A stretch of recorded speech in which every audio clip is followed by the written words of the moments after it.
Welcome to the AI and Open Education Initiative Speaker Series. My name is Shira Segal, and I am the Collaborations and Engagement Manager at MIT OpenCourseWare. I'm also one of the planning committee members for the AI and Open Education Initiative at MIT Open Learning. In order to meet the moment of remarkable growth of artificial intelligence and to examine its benefits and challenges to the field of open education, last summer, MIT Open Learning solicited rapid response papers from stakeholders around the world to articulate how generative AI might accelerate or hinder the promise of open education. An international jury of AI and open education experts reviewed 147 submissions and published 9 thought-provoking papers by 32 researchers on the open platform PubPub, which you can find via the link in the chat. The initiative and today's speaker series webinar is generously funded by the William and Flora Hewlett Foundation. We want to thank Hewlett for their ongoing support. Today's session is the second of 2 webinars in the initiative speaker series. Our first webinar topic was professional education and the judicious use of AI. Today's webinar topic is AI literacies and evaluation. An overview of today's structure is as follows. First, I will briefly introduce our speakers. Then our respondent will contextualize this moment for us. Third, select co-authors of the 2 spotlighted papers will provide a high-level overview of each of their papers for less than 10 minutes each. And this will be followed by a discussion with the authors led by our respondent. And finally, we will open the discussion for your comments and questions. I'm thrilled to introduce today's speakers. Nick Baker is the Digital Learning Specialist and former Director of the Office of Open Learning at the University of Windsor, and he is our respondent today. Nick was a founding board member of eCampus Ontario, a government-funded nonprofit organization that provides support for digital teaching and learning, educational technology, micro-credentials, and open education for the publicly assisted post-secondary institutions of Ontario, Canada. He works at the intersection of open educational practices, AI, and accessibility. His work also entails higher ed policy and change management. Some of his publications are in the chat for you. Angela Gunder, and one of the co-authors of today's 2 spotlighted papers, is the CEO and founder of Open Culture. She's previously the Chief Academic Officer of the Online Learning Consortium. She's also online faculty at the University of Arizona's College of Information Science, and she teaches courses in new media, instructional design, game design, and AI. Her research focuses on open remix practices, open culture, digital literacies, narrative digital learning practices, and emerging technology for language acquisition. Josh Herron is the Director of Professional Learning at the Online Learning Consortium. He's a researcher with Open Culture and a doctorate in information design from Clemson University, where he also teaches interdisciplinary courses. His research and work is largely in new media, instructional design, and digital leadership. The featured papers for today's webinar are in the chat now for you. Josh and Angela's paper is titled AI Literacies and the Advancement of Open Cultures. Our next 2 co-authors are Hannah-Beth Clark from the Oak National Academy in the UK. She's a teacher and senior leader in London secondary schools for the last 15 years. She's experienced in curriculum design and impactful teaching in the classroom. She leads the quality and safety work of AI tools at Oak National Academy. Our second co-author from Oak National Academy is Margaux Dowland. She recently completed a master's in pure mathematics and then pivoted into AI and machine learning. She's a machine learning engineer at Oak National Academy, focusing on evaluation and designing agent-based systems. Their paper is titled Auto-Evaluation, a critical measure in driving improvements in quality and safety of AI-generated lesson resources. Now I'll pass the baton to our respondent, Nick Baker, to contextualize this moment for us. Thank you. And for those for whom a visual description is helpful, I'm a light-skinned male, middle-aged male with short brown gray hair and short gray facial hair and glasses, and I'm wearing a blue shirt and headphones. I wanted to start by acknowledging that I have the privilege to live and work on the traditional lands of the Three Fires Confederacy of the Ojibwa, the Ottawa, and the Potawatomi. Thanks so much to Shira and the team for the invitation and the incredible work that MIT is doing to advance open education. And all the open practitioners involved in the AI and open ed initiative. We're at a fascinating time in history where incredibly powerful technologies are kind of within the reach of almost everyone, and societies around the globe are trying to figure out not only the implications of this new wave of artificial intelligence, but how best to steer its power towards good things for humanity, because that's certainly not a given. There's a lot of potential for AI to help solve some of the persistent challenges that we've had in the open world for decades. How to keep resources up to date, how to adapt them to local contexts, adding local case studies, providing enough ancillary resources to compete with other forms of educational content, and so on. AI can be harnessed to work on these gnarly challenges, but it can also present quite a few challenges of its own. There are many concerns that remain about the quality of AI outputs, biases, and inaccuracies that they might contain, the potential to reinforce inequity in existing power structures, and so on. Projects such as the ones that you're going to hear about today are critical to addressing those concerns. It's clear that there are now a new set of literacies and competencies that are emerging in response to the almost unimaginable growth of AI, which is a technology that's causing us to question our understanding of knowledge, how we create and share it, and even what it means to be human and sentient. As our first speakers are going to point out, many of the competencies we need to work with AI are actually pretty closely aligned with the values and approaches of openness and open educational practices. With AI evolving so quickly, technical skills and knowing how to use a specific tool is rapidly outdated as knowledge. What we need is to develop literacies rather than just technical skills to handle the complexity of the transformation of knowledge work in this new AI-driven environment that we find ourselves. As Angela and Josh are going to note in their paper, we need to place AI literacies above AI tools themselves as central to fostering cultures of openness in education globally. There are many questions that we need to address at the intersection of AI and openness, and I'm really excited for this opportunity to have a chat today with 4 of the authors of 2 excellent rapid response papers from the AI and Open Initiative, who've been obviously thinking about these questions really deeply. So I'll pass the baton back. Fantastic. Thank you so much. So I will kick us off with our first set of papers, our co-authors, Angela Gunder and Josh Herron, for their high-level overview. Thank you. Thank you for the warm welcome, Shira. And Nick, I have to thank you for that beautiful and profound grounding and context for us. I know that in this iconoclastic moment where my colleagues are also going to present their paper, you're going to see a lot of connections and findings that link together and hopefully spark new ideas for you. So I'd love to kick off in that spirit. And typically, when I talk about research findings, especially from my team, I like to ground them around narratives because that helps us to apply theories and put them into practice. So today I'm going to talk a little bit about the night sky to kick us off first. Growing up, and honestly, even now, I've always been fascinated by looking up at the stars, and you may be the same. And whether it's out here in the desert where I live in Phoenix, Arizona, where the visibility is crisp and clear, or even just catching glimpses between city lights, I always find myself drawn to that vastness and the way that constellations take shape. And each star alone that we look at is impressive, but it's the way that they connect that creates something meaningful, whether it's a constellation that orients us or even helps us to find our way. You can go to the next slide, please. Metaphors from the natural world always creep into my work, especially within education. And the phenomena surrounding the vector of AI is really no exception, and the connections to the metaphors about stars that I'm going to share here. Folks are grappling with what AI in education means for them and their roles and for their students. And in Josh and my research and the research of our team, we've seen this from educators, not only through their perspectives, but their practices. And one of the biggest challenges that my team and I have seen is this quest to define AI literacy as a singular thing, to find one perfect framework that will explain how we should think about AI in our work as educators. And honestly, it feels a little bit like chasing a black hole. Go to the next slide, please. So when it comes to AI literacy, there's been a bit of obsession with finding the one framework to rule them all.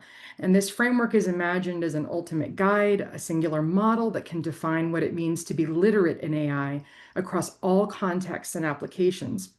But in the same way that a black hole forms when a massive star dies and collapses under its own gravity, we've seen the same collapse happen when we try to define AI literacy as a single fixed entity of either literate versus illiterate. And instead of illuminating the way, this binary rips through diverse perspectives, it crushes our context-specific practices, and compresses all that richness that we know exists within education into a dense, unyielding point. When we focus too much on creating one all-encompassing model, we risk losing the nuanced, dynamic, and open nature of AI literacies. And we risk creating a closed singularity of thought that doesn't reflect the varied ways educators and learners actually use and think about AI. Next slide. So for the past 2 years, my team and I have conducted research on AI literacies, most recently in a study commissioned by UNESCO IITE. And in parallel to that study, we ended up talking to open educators around the globe about the competencies and skills needed to use AI for education as part of our rapid response paper. And just as the stars offer more than one bright point in the sky, the findings from these educators have really illuminated for us that AI literacies aren't about finding a single guiding light. Instead, they're more like a constellation. They're a pattern of skills, mindsets, and competencies that, when we connect them together, help us navigate the complex realities of AI within education. And to map these constellating sets of literacies, my research team and I identified 8 dimensions of AI literacies, which is a combination of both skill sets and mindsets that reflect the multifaceted ways that we engage with AI. These dimensions, if you look at them in just a second, are going to maybe seem familiar to some of you. And that's because they're an open remix of the foundational work of my colleague and friend, Dr. Doug Belshaw, who wrote about digital literacies in the early 2000s. And they're aimed at creating a more nuanced and pluralistic vocabulary for AI literacies in education. So with that, I'm going to have my colleague and friend, Dr. Josh Herron, share a little bit more about the study, our conceptual framing of literacies as pluralistic and socioculturally situated. And he's also going to share the findings of our inquiry on what those constellating sets of AI literacies were that emerged from our study. Thank you, Angela. Yes, and I will echo, it's a great opportunity to be here and share these results with you all, but also invite you into the conversation. So as Angela mentioned, we held dozens of conversations as part of this research team with educators from around the world about what they were seeing happening with AI in their context and how it was being used or not used as part of these parallel purposes and goals that they had personally and professionally and institutionally.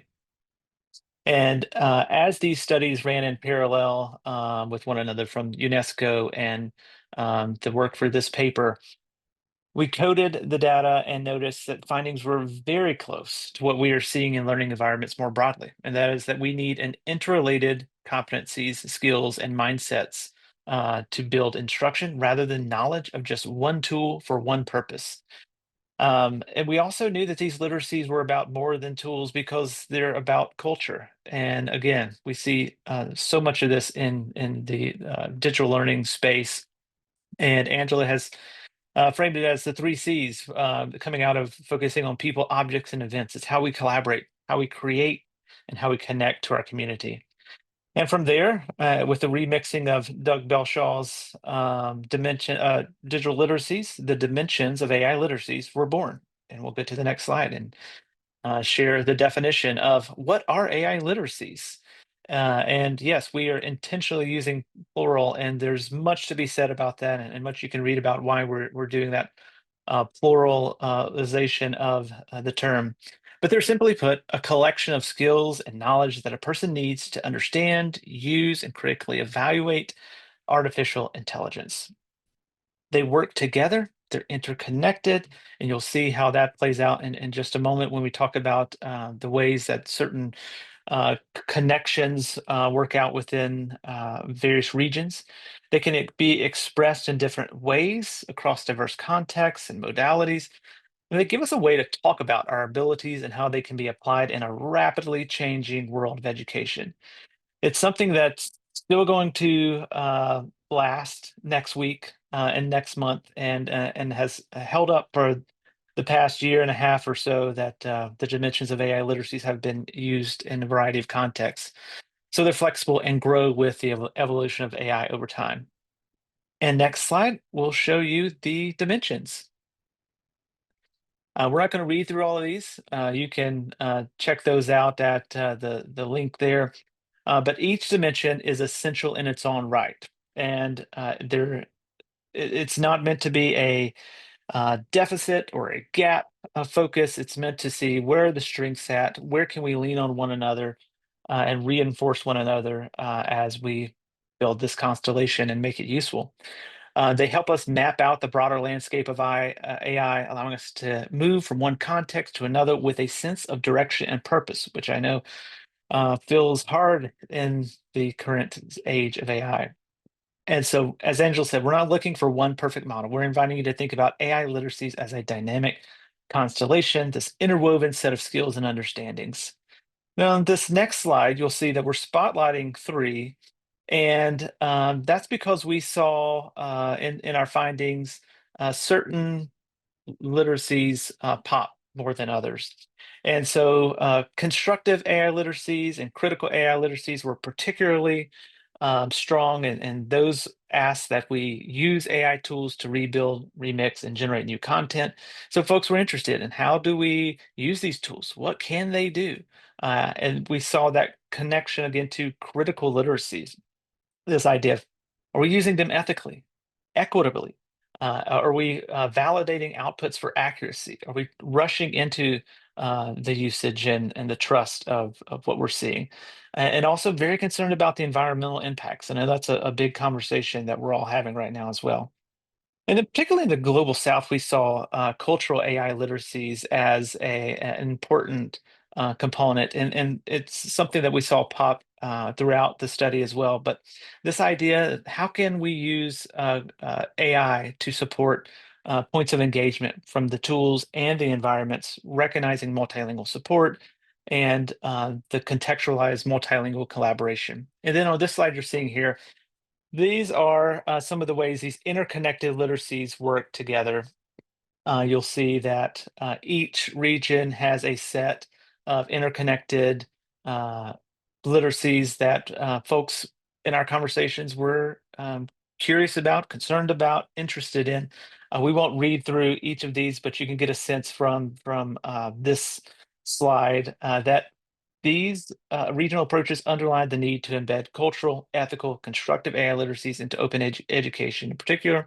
And this integration empowers educators and learners to navigate AI critically and responsibly while maintaining the values of openness. And then in this next step slide, we're just shining a light on a pluralistic view. We're asking you to join in the conversation, submit a case example to help us as we continue the research on AI literacies by surfacing these regional perspectives and practices. And then you're invited to participate in the events and courses on open culture and the many resources available to you through this collaboration. And with that, I believe I'm at time, and we want to say thank you so much. Fantastic. Thank you so much. Up next, we have Hannah-Beth Clark and Margaux Dowland to talk about their paper. Great. Again, thank you so much for having us. At Oak, we've been doing lots of work on evaluating quality, and this was a really exciting project to be able to showcase some of the work that we've been doing. Margaux and I are representing 2 of the 10 authors on this paper, and we come from a cross-functional team representing software engineers, machine learning engineers, members of our team working from an education perspective. And Margaux's background is in machine learning, mine's in education, and so hopefully we can provide sort of both sides of that perspective to you here. So just to give you a bit of sort of introduction into Oak and a little bit more about who we are as an organisation. We were set up during the pandemic as a response to schools closing because of COVID. And over the summer holidays produced 10,000 free resources. Lots of teachers came together to produce those that were free and accessible for pupils to use and access from home. And following the pandemic, we found that pupils and teachers were still continuing to access those resources. And so we received some government funding to be able to remake those resources to a really high quality and standard. And they're all available on an open government licence. We hope that by making those available to teachers and to pupils, we're able to sort of improve pupil outcomes, close the disadvantage gap, but also help other organisations to innovate in that space using high quality underlying curriculum material. So what do we have on offer at Oak? First of all, we have really high quality teaching materials and curricula for teachers. We have an interactive platform for pupils. That's for any pupils that might be learning from home for any reason, or should we get to a point of school closures due to extreme weather or hopefully not, but another pandemic, we'd have a sort of remote education backstop. And then finally, we've been experimenting with AI, building an AI lesson assistant, which is called Isla. And the name comes from AI lesson assistant, but its meaning is oak tree in Hebrew and from strong roots in Scottish Gaelic, which we felt was really appropriate for the use case. And we're going to talk specifically today about our AI lesson assistant, Isla. Could you just go one back? Sorry. Thanks. Yeah, perfect. So we were in a really strong position to innovate with AI. And there were sort of four things that put us into this position. The first was we have an incredibly rich, high quality corpus of content. We have nearly 13,000 lessons and resources that have been created by expert humans and quality assured by subject experts that we were able to use to innovate in this space. We also had lots of expertise in curriculum design from the lessons and resources that we'd been creating. We had as an organisation an agreed definition of quality, which was really useful for building our prompt. And finally, we had a cross-functional team made up of all of those different sort of parts, including machine learning engineers, but also lots of expertise from the sort of education perspective. I'm going to give you just a very quick brief glimpse into Isla, hopefully on the next slide. If anyone wants to have a go with using Isla, you're very welcome to. But Isla is designed to take a teacher through planning a lesson step by step, allowing them to personalise that content for their specific learners, sort of embodying best practice in terms of pedagogy and cognitive science to support them in producing really high quality lessons and resources that are going to be useful for them in the classroom. And we've intentionally designed that so that's a co-planning process for the teacher. It's not just doing all of the hard work for them, it's asking for their feedback and their review as they go through. And after this lesson's been created, they're able to download adaptable resources that they can then use within their classroom. Next slide, thanks. So what makes Isla different from other AI tools? Firstly, we've got, you can just pop them all up, Shira, thanks. Firstly, we've got an incredibly detailed UK-specific prompt. We've codified best practice in pedagogy and cognitive science to ensure that the outputs of Isla are incredibly high quality. We use retrieval augmented generation and content anchoring to bring in that content from our human-created corpus of content. We've got a whole range of additional safety guardrails to ensure that our tool is really safe for use in the classroom. And finally, we're keeping the teacher in the driving seat, and we've ensured the outputs of our tool are really useful. So we've talked a bit about Isla. We're now going to move on to talk about auto-evaluation. And we want to start off with the problem here. So next slide, thanks. So the problem for us is that AI-generated content is sort of rapidly being launched into the market, and it's really important that this specific content is being evaluated. And we wanted to place ourselves as sort of leaders in this space, making sure that there was importance placed on the quality of content that was being produced and how this could then be used in the classroom. I'm going to hand over to Margaux. Thank you, Hannah-Beth. Yes, so with our focus, back to the previous slide, please. So with our focus on evaluation, not only can we highlight areas for improvement, but also it means that whenever we make changes to Isla, whether that be new versions of the prompt, using different models or adjusting parameters, it allows us to take a really data-driven approach and really evaluate the effects that those changes have. Next slide, please. Now, the way that we do this is with auto-evaluation, also known as like LLM as judge, where we essentially ask an LLM to evaluate content for us using a prompt. And we've designed our own auto-evaluation tool, which allows us to do this at scale. So we have 24 benchmarks, 24 of these tests in the form of prompts, which are a mixture of tests based on both Oak's pedagogical rubric, for example, increasing quiz difficulty, which looks at if the questions in a quiz are getting harder, or like common quality issues, for example, Americanisms, which we hope to avoid. And what we asked the LLM for is a score either between 1 and 5, where 5 is ideal, or a Boolean output true, false, if it's well suited to the test, as well as a justification so we can really track the LLM's reasoning. And we get the justification to be output before the score due to the predictive nature of Gen AI, so that hopefully the justification influences the score and not vice versa. Next slide, please. So yeah, it's all good and well having all these LLMs, outputting all these different evaluations for us, but unless they're aligned with expert humans, how can we really trust them? So our goal for this paper was to get our auto evaluations to align with expert humans, i.e. teachers. And the prompt that we chose was answers are minimally different, which just looks at what we call the distractors of a multiple choice quiz question. So the incorrect answers, compares them to the answer and basically sees if it's too obvious or not. Next slide, please. And we chose this one because we ran around 5,000 lessons through our auto-evaluation tool and picked one of the ones where the LLM was judging very harshly. So you can see in the second row, the scores are quite low. And out of the ones that it was judging harshly, this was quite a digestible task. We didn't have to present the teacher with too much information. Next slide, please. So what we did, so we ran auto-evaluation, a number of quiz questions. We took these same quiz questions, gave them to the teachers, making sure they each saw questions across a range of quality. We collected 311 of these.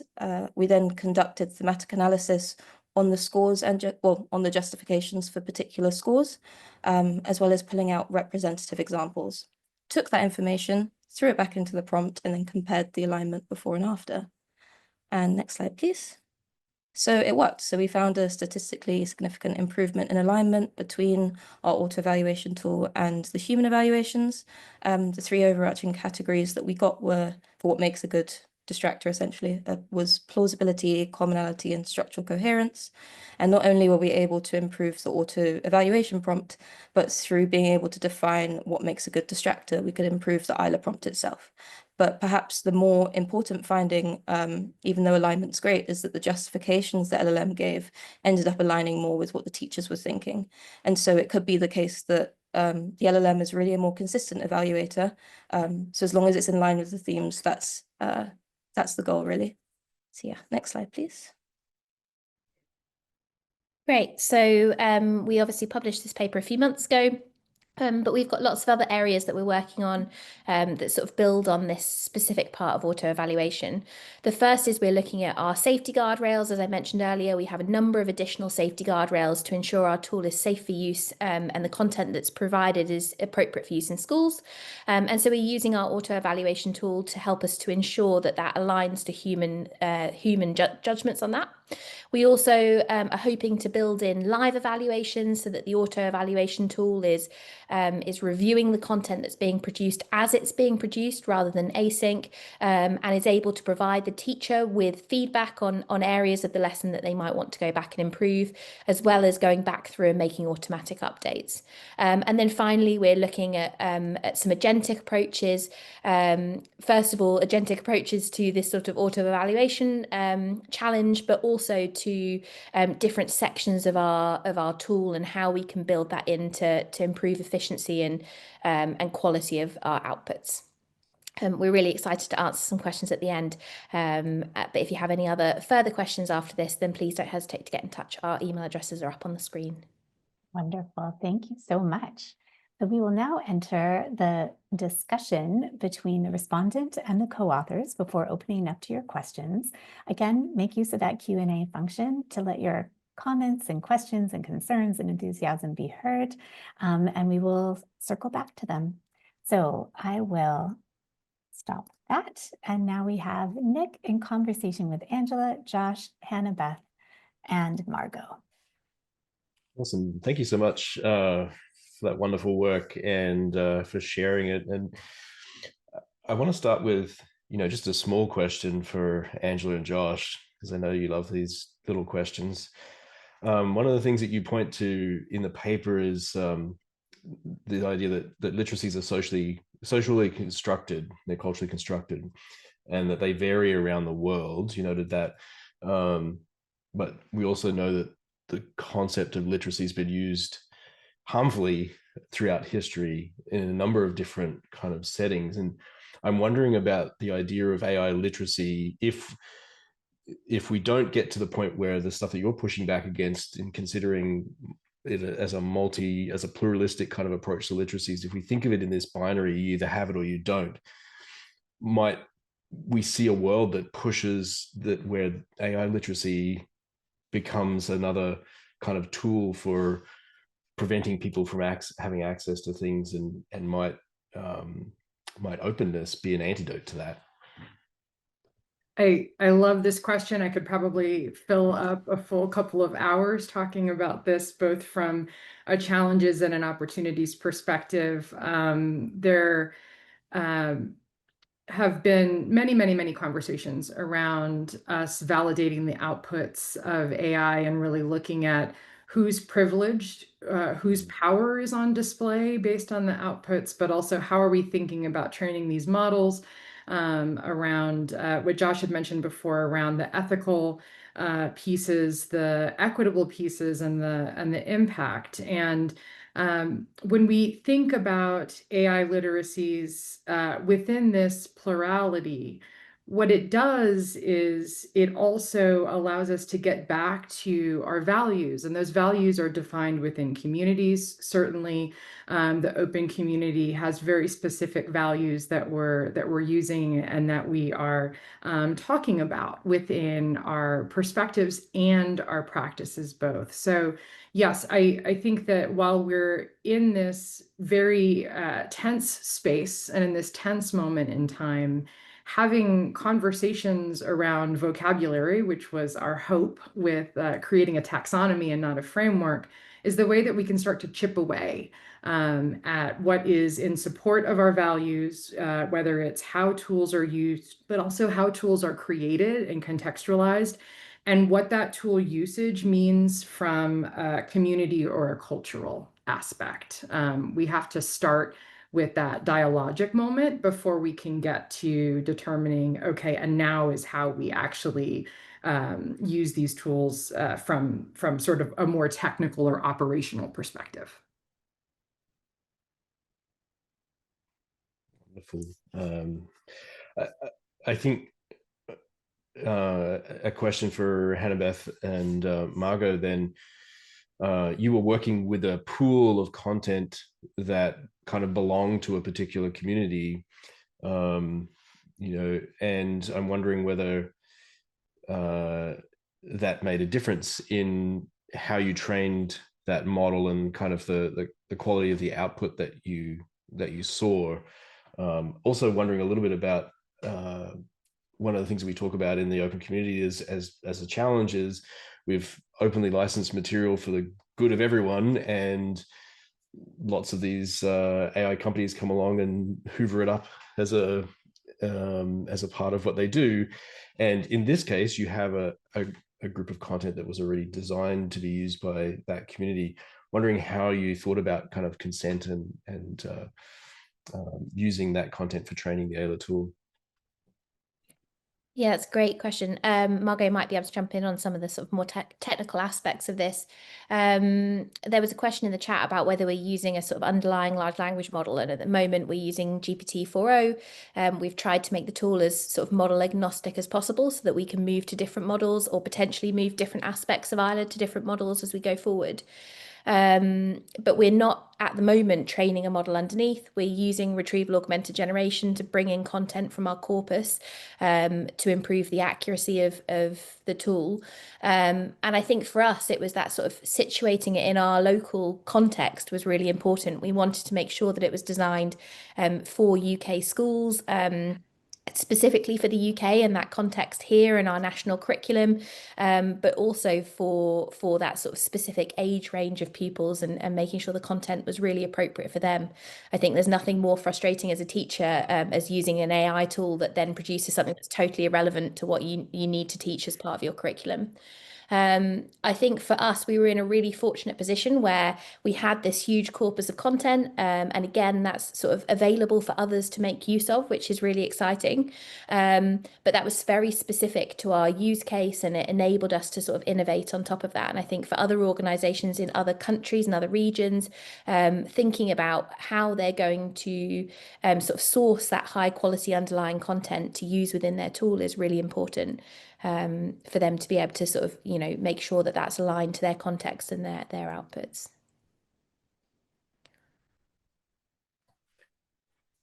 One of the things I noticed that was really interesting in your paper as well, Hannah-Beth and Margaux, was that on that first run through, the AI evaluation agent was kind of harsher or stricter than the human evaluators. And I guess a controversial question for you: is it possible that the AI was actually applying, or better at applying, assessment theory in that situation to the design of multiple choice questions in this case? And I wonder what the implications of that are down the track if people were to use these, perhaps less critically than with your technical knowledge, or or other authors as well. How does that?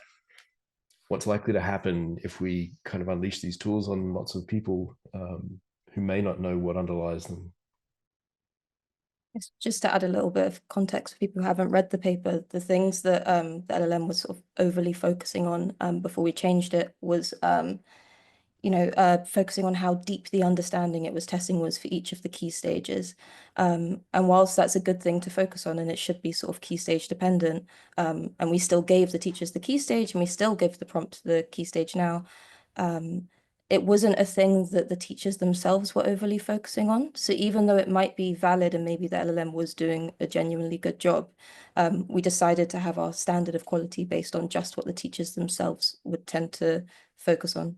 So yeah, even if the LLM was doing a good job, and maybe that's something to look into, like what it tended to focus on, and if that was applying some sorts of things that we didn't think about. I think we wanted our standard for quality to be based on wholly what the teachers were doing. I think it's also worth saying that I think at points the LLM was applying those evaluation criteria with more sort of consistency maybe than our humans were.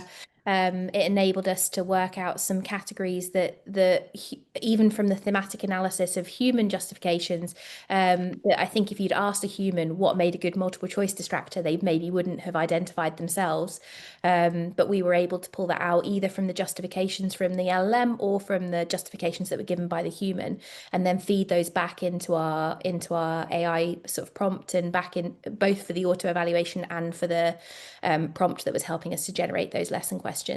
But I think it's really important as an organization to have decided what your sort of measure of quality is, because you can obviously look at multiple choice questions and what high quality looks like from lots of different aspects. And for us, we wanted to just make sure that that auto evaluation was really aligned to what our human evaluators, our expert teachers were saying, so that we could start to generalize some of the findings of that to make improvements to our tool and to sort of evaluate quality on a bigger scale. Angela and Josh, to some extent, it sounds like, when this reminds me a little bit of your idea of the black hole, right? That the potential for some AIs to kind of crush the complexity of human nature into it, and what Hannah-Beth and Margaux are looking for is ways to maintain that complexity. What kind of things were you kind of seeing from the people that you were talking to when you're asking about competencies that they were looking for? Were they imagining that as a challenge? Were they trying to hold on to that kind of rich human complexity? Yeah, I think that one of the most common things that we saw in terms of the conversations that we had with the educators, especially the open practitioners, was that they were grappling with the complex, mixed and nuanced emotions that existed within the communities within which they were serving. We've seen this historically show up within open education as well when we talk about licensure. And, in the beginning, some of the early conversations around licensing were, hey, let's make everything open, be as open as you possibly can be. But what we found is that in certain geographic areas of the world, it was a privilege to be at a certain level of openness, or even that you might feel that you could be open in a particular moment in time in a certain way, but based on bad actors, based on changes in the world, based on politics and the climate within which you were living, it was no longer safe for you to be open, or your values or feelings may have changed around what openness could be for you. We're seeing the same thing with AI. We're seeing that any sort of monolithic approaches that we're taking where we're trying to determine how everybody collectively feels, and we see this even with students, all students are using AI to cheat. Those sweeping judgments that we're making don't really reflect not only the complex feelings that folks have around AI and its usage, but also how those feelings are changing over time, especially as AI is evolving and changing. A tool that you may support one day may not be one that you support later on. So I love the work that Hannah-Beth and Margaux are doing, and along with their team, because they're really bridging that gap between the operational piece and the building of something tangible and active, but also creating space for folks to talk about how do we feel about this usage and how is this usage changing how we think about AI. Just to add to what Angela said, there is this idea of the technology is not going to be the determiner, right? That it is a discourse based plurality of experiences, and as the map showed, folks were interested in different interconnected literacies depending on the regions they were in, but also I would even say it depends on what classroom you were in, right? As to how open and how vulnerable even the faculty member is on how AI is being used and their openness to it. And so I think that's an interesting way to look at that question of, what's the technology going to do, rather than it's one piece in a conversation. And even, this idea of prioritizing it as an object over what we bring to the table is troublesome, right? But I do love what's happening with Ayla here is the perfect example of how you're iterating based on something like the literacies and competencies. So love it. I hate to interrupt, but there's so many juicy questions coming through the Q&A that are relevant to a lot of the things that people are talking about. So if it's okay with the group, I'll go ahead and start introducing those into our conversation. The first question we'll highlight is from Pablo Chiesa, and the question is, in teaching that requires hands-on practice, such as technical skills like carpentry, welding, and blacksmithing, how do you think AI can combine theoretical and practical teaching and provide feedback on it? And this question is for anybody. Maybe I'll open the floor with this one.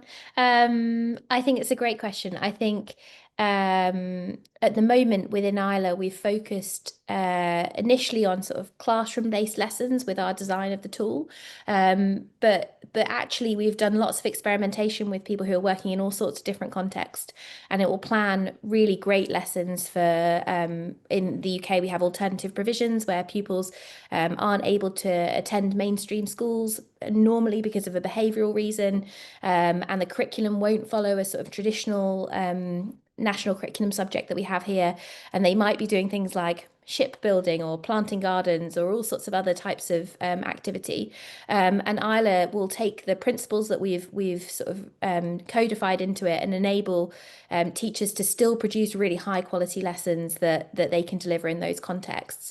I think, as with everything, the more high quality examples that you can give AI tools of what sort of exceptional practice looks like in that area, the better the outputs will be. And so I think it's a really exciting space that will hopefully develop lots as we go forward.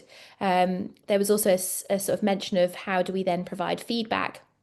I'm assuming that that's maybe on outputs of what people are doing. There's a really interesting sort of experiment happening at the moment with a government-funded project where they're looking at soldering of different sort of technical devices, I think, and they're using AI to provide feedback to the pupils on their soldering and how they've gone about implementing that. So I think we'll see lots of innovation in that space going forward. But I think that really high quality examples that we can give to the AI model is really integral there. Just super briefly, I want to +1 that and add that Josh and I, in addition to coming from a teaching background, we also come from an instructional design background. And some of the early conversations around AI were, how can AI replace teachers? How can AI replace, or will it replace instructional designers? But what we're seeing from the research and from practice is that AI actually can be used as a tool to enable us to get to the higher order thinking, the active learning, and the experiential learning that we've been begging our field to get to for quite some time. So thinking through, what are the assessments that we're creating? What are the intended learning outcomes? And how can AI be a co-partner, a coach, a mentor that guides us into that active learning and that learning that is getting us to the deeper funds of knowledge that we've wanted to hit is absolutely on the table, on the horizon, and we're seeing more and more educators heading in that direction. The next question, I see, Angela, you wanted to answer live, and I think it's a fascinating question. I think we could open it up to everybody as well. And that's from an anonymous attendee who asks, if one intends to develop some curriculum to develop AI literacy among students and faculty, given the dimensions, it would have to be very comprehensive. What do you see as the starting point, and what could the minimal starting point be? I adore this question. I know that when you're looking out at what needs to be done, it can feel like a massive challenge and pretty deflating. But one thing that I always guide people into doing is starting from a place of strengths, looking at current strengths, and then moving into intended outcomes. So when you think about AI literacy's development, not only amongst learners, but also amongst faculty and the leaders, the administrators, getting to know your stakeholders in which AI literacies are appearing naturally in their work, perhaps have been happening undercover, and surfacing them is a really empowering way to start. And then from there, we recommend that you move towards which AI literacies can be incorporated naturally through professional development, through remix practices, to lead to that AI literacies development over time, knowing that there's never going to be a finish line. There's never going to be a moment where we say, oh, we're done, let's high five, we're all literate. There's no baggage that we have to carry in terms of a point of perfection or completion, because our AI literacies, our development is ongoing. And we put the link in the chat earlier, we should put it in there again, but as part of the findings of this research, we actually put together a free mini course that's online. Anybody can take it. We have educators from all over the globe that are taking it, that really gives you some practical ways to get started on just this question, not just the theoretical pieces that I shared just now. Fantastic. Margaux and Hannah-Beth, is there anything you want to add for that question, or Nick? Just, I think it's going to become a really important part of the curriculum across schools, and I think sort of starting that really young and making sure that that's part of sort of how we're teaching pupils to use sort of technology safely and responsibly is really important. And so it's really exciting to hear that that work's already happening. Our next question comes from Diego Villacreses, who asks, how can we encourage the use of AI in the social sciences among those who oppose it due to its gender and cultural biases? And this is a wild card for everybody. I'm happy to, I keep on jumping in. No, kick us off. I think that would be great. Do it. Yeah, these are great questions. We build the environments that that we live within. We've built these structures over time. We've imbued these structures with our biases, with our both on and unknown, or known and unknown discriminatory practices. So the work here is not avoiding and sitting back, but it's being proactive, being open about the challenges that exist and exist for you specifically. I I definitely wear my identity into all of the work that I go into as a BIPOC woman from the global north, native English speaker, and I let all of that be known in all of the work that I put out there so that I can signal to other people that they can and should be open about their perspectives. So we have a call right now to do better. And again, the open community has very mature practices for doing this work, for creating content that is culturally affirming, creating content that supports the diverse perspectives and lived experiences of all of the stakeholders that are involved in education. So this is a time for us to lean in, and the only way that we can signal to other people that it's safe to lean in is if we're doing that ourselves. I think I love the, oh, sorry. sorry. I think that it highlights why evaluation is so important in the first place. Like cultural bias is something that we evaluate for. And so doing that allows you to be proactive and sort of check as you go. I was just going to add to that piece that both of you spoke so articulately about, is this need to be proactive, but also vulnerable. Angela used the word safe, right? It's safe to talk about what we're bringing to the table. I remember when we were putting together the UNESCO report in particular, Angela had a lot of conversation about what we were bringing to the conversation and trying to represent a global perspective, right? And I think that's part of the important pieces behind the scenes, is that you are proactive, you're thinking about that intentionally, and that from the classroom to the strategy level, right, folks are open about challenges and opportunities, gains and losses that happens within any digital transformation.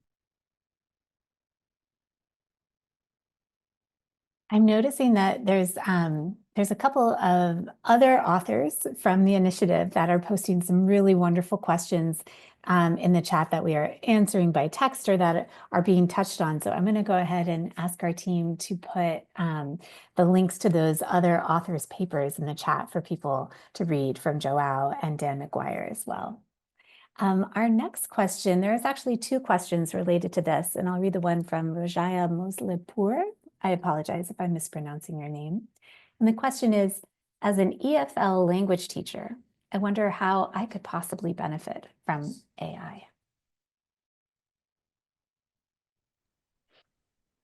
Well, and I've sort of answered a very similar one in the chat. Angela might have more to add to this, but we've been talking lots about this as being a great use of ILA and sort of the ability to enable teachers to adapt their content for pupils who are speaking other languages within their classroom. At the moment, lots of those are requiring a teacher to have the sort of knowledge and expertise of the adaptations that they'd want to make for those specific pupils. But we've been talking lots about how we can codify best practice in that space, but also in the sort of SEND space, to make those adaptations easier for teachers to use and enable us to sort of showcase best practice in that area. But I feel like that's a huge sort of piece of work that we're just starting to explore at the edges. And so it's really exciting that's the conversation that you're bringing up. And we're really keen to have feedback. So if you've seen things that work really well, or if there are things that you'd like us to have a go with sort of implementing, please get in touch with us. We'd be really keen to hear from you. So I am going to circle back to one more question that was raised that I'm curious how you would say it, even though we've been talking kind of around it and touching on it. And it's this question from Joao, one of the other co-authors. And then we're going to invite the initiative's principal investigator to join the conversation, Christopher Capizzola, who's also the Senior Associate Dean of MIT Open Learning, to join us for the last 5 minutes in our conversation. Joao's question is, in what ways do you think AI tools might redefine the role of teachers in education? And Nick, feel free to tackle this as well, since I know you grapple with this.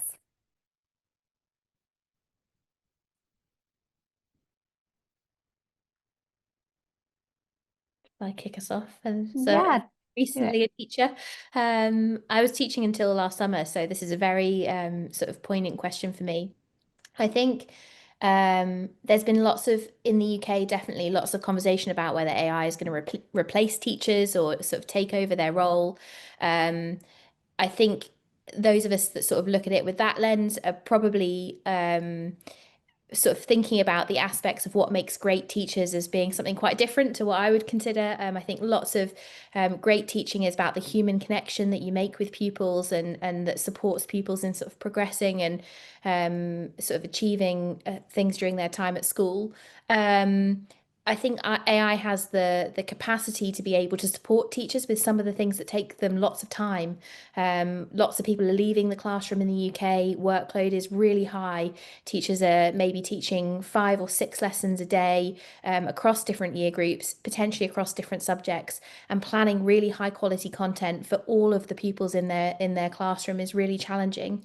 And so I think my hope is that the use of AI will help teachers to do some of those tasks that don't require sort of their expertise.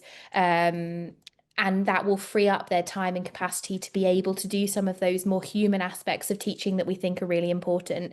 I don't think it's great use of a teacher's time to be, formatting a worksheet or translating something from one language into another.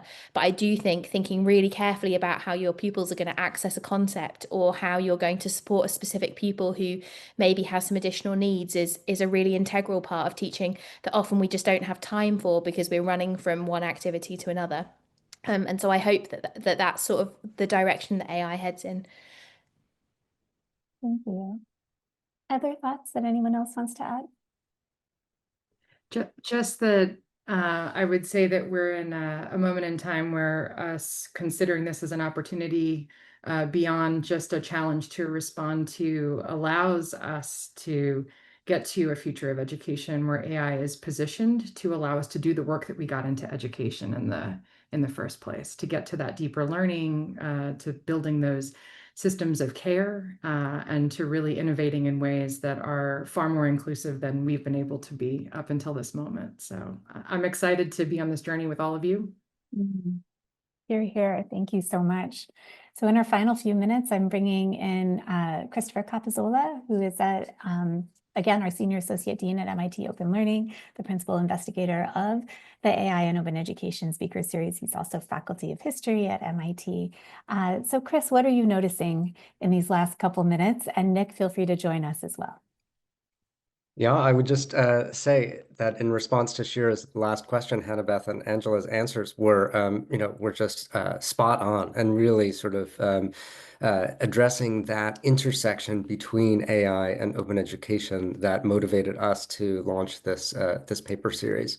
And I've had the privilege to work with some of the authors and with our editor Sarah Schwetman and with the whole team here at Open Learning to kind of launch this. And this webinar really captures exactly what we were trying to do, right? The last hour has been really both technically rich and also culturally thoughtful. And I was really struck by that, right? That I think we're into a phase now, far beyond where we were in, 2022, right? Where people are now talking, really talking shop about tools, but also, asking and demanding answers to some of the hard questions about how these systems will work in the real world that we're moving into. So, just huge thanks to the authors, to the respondents, to the 150, 200 people who tuned in for this. The other part is that we really wanted to create a global community of practice. And so I am really excited that people are tuning in, and I hope that people will go to the PubPub platform, use its interactive and open features to kind of carry on this conversation as we move forward. Because I think many of us are kind of craving a place to have that conversation at the intersection of AI and open. And third, we called them rapid response papers for a reason. First of all, to thank our authors for writing them, rapidly, but also we know that they will very soon be out of date. So we hope that they will be out of date because we are advancing really fast, both on the technical improvements and on the cultural and political thought that needs to happen. And that's exactly what the open ed community has tried to do over the last 20 to 40 years. And it's also what the technical community brings to this conversation right now. So a huge thanks all around. And the reward for doing a lot of great work is to do more great work. So looking forward to more. Fantastic. Thank you so much, Chris. And thank you to all of our co-authors and everyone that participated in the initiative, and to our respondent, Nick. We put some ways to stay engaged in the chat. We're just so grateful for the work that's being done and this public engaged conversation that we are having. We look forward to having more of them in other forms in the future. So I will pass the baton to Nick Baker to sign us off and to thank everyone again. Thank you so much. This hour went so quickly. I want to just say a couple of things. One is I love the metaphor of literacies as part of the night sky, as that there's just such a huge richness of it. And I think it's important because we tend to talk about AI as this monolithic thing as well. But the reality is that this is a language that we use to describe lots and lots of different things that are sometimes connected and sometimes not. And they all require us to think about it a little bit differently, especially in the way that they're applied to our societies. And the last thing I want to end with is Andrew Maynard talks about this idea of a playground versus a playpen. And I think I like this idea of us working in a playground as opposed to a playpen where someone else has control of what we're allowed to do in there. And there are times when we probably should be put inside a playpen sometimes for the decisions that we make. But the playground is this kind of rich space where different perspectives and values come together, where there are some scary parts of the playground. There is a boundary, roughly around the outside, and there are some teachers there to help us figure out how to navigate working with each other in that space. And I think that's what AI and openness coming together kind of forms at this point. So thank you so much for all of your work and for continuing this great conversation. Wonderful. Thank you again, everyone. And we'll see you next time, whatever shape and form that may take.